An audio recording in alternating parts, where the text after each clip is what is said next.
Bonjour à tous, une vidéo qui commence par une question toute simple. On vous demande de comparer 1 et 2,5. Alors je vous rappelle que comparer, ça signifie est-ce qu'on va mettre entre les deux nombres le signe plus petit, plus grand ou encore égal. Alors, à votre avis?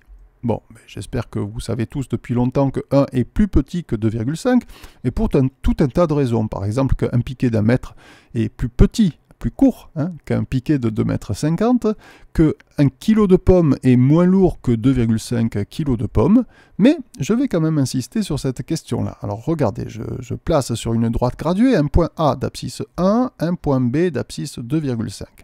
Je vous repose la question, pourquoi à votre avis 1 est plus petit que 2,5 et j'aimerais que dans votre réponse, vous me parliez plutôt de droite graduée, que vous me parliez plutôt de nombre et non pas de grandeur.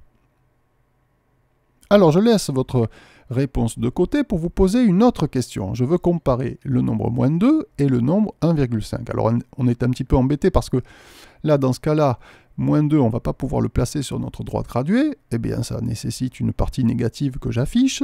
Et je vais placer un point A donc d'abscisse moins 2 et un point B d'abscisse 1,5. Alors, si vous pensez que de deux nombres, le plus petit, c'est celui qui est le plus près de 0, vous allez être amené à me dire que 1,5 est plus petit que moins 2, et c'est faux, c'est complètement faux. Et alors, quelle est la règle? Quelle est la méthode? Ce que je vais vous dire là, c'est une méthode générale et qui fonctionne tout le temps, c'est que de deux nombres sur la droite graduée, le plus petit, c'est celui le plus à gauche.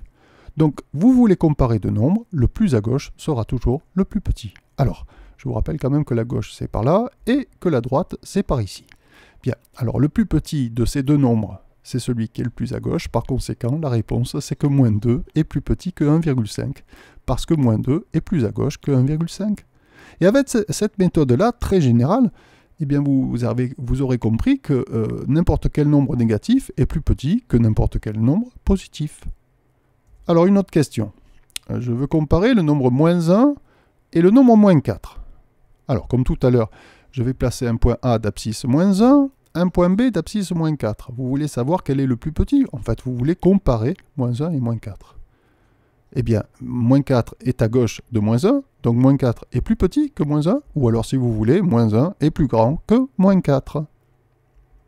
Dernière question, on vous demande de comparer moins 8,1 et moins 8,5. Alors on est un petit peu embêté par l'échelle de notre droite graduée, je vais tout de suite modifier ça. Vous avez sous les yeux donc une échelle qui ne fait pas apparaître le 0, mais c'est pas grave du tout, à partir du moment où on a des graduations qui nous font comprendre ce à quoi nous sommes confrontés. Alors nous voulons placer moins 8,1. Bien, il est ici, et moins 8,5 se trouve là. Alors je vous rappelle que le plus petit, c'est celui le plus à gauche. Alors par conséquent, la réponse est que moins 8,1, qui est à droite de moins 8,5, moins 8,1 est plus grand que moins 8,5. Eh bien la méthode est la suivante, de deux nombres, le plus petit est celui situé le plus à gauche sur la droite graduée horizontale.